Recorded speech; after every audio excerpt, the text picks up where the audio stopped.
Ką manote ir koks yra jūsų požiūris į Lietuvoje gyvenančius Lenkus? Ko nuostabiausias, aš nežinau, koks jis turėtų būti. Labai geras. Labai geras. Gyvenat draugiškai ir...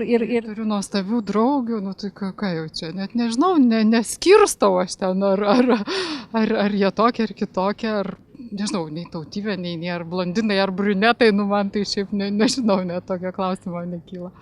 Mano nusiteikimas labai pozityvus, todėl kad mano draugės vyras yra Lenkas. Mes labai gerai draugaujam daugybę metų, man jie niekada netrukdė ir aš manau, kad viso pasaulio žmonės yra žmonės. Ir nesvarbu, kokių jie spalvų, kokių jie religijų, jeigu jie yra žmonės, jie visada susitars, jie visada ras kelią, kaip gyventi žemėje, o не kaip peštis. Я могу только присоединиться к ее словам. У нас семья такая интернациональная. Муж поляк, я русская. Ну, дочка сейчас живет в Англии. И у нее 3 языка. С папой она говорит по-польски, со мной по-русски, на работе по-английски.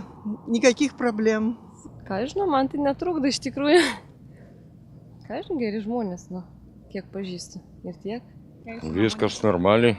Mano nuomonė, viskas normaliai. Tegul gyvena visada. Kad viskas gerai, tai būtum.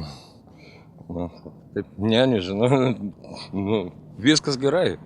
Tiesiog žmonės gyvena ir tiek. Tokie patys žmonės kaip visi. Gerai, manau. Labai pozityviai. Aišku. Jo. O, apie Lenkų, nu kaip pasakyti, nu žmonės yra žmonės, nu kaip pasakyti, nu ką pagalvoju. Ar pozityviai priimat, ar kažkaip? Pozityviai, aš optimistai, viskas bus tvarkoje, draugausim, bus viskas. Manau, kad viskas tvarkoje su jais yra. Tai vat, nusiskundimų kaip ir nėra, aš matot pats pusiau Lenkas esu, tai man ta prasme, ta bendruomenė kaip ir artima yra iš tikrųjų. Tai vat.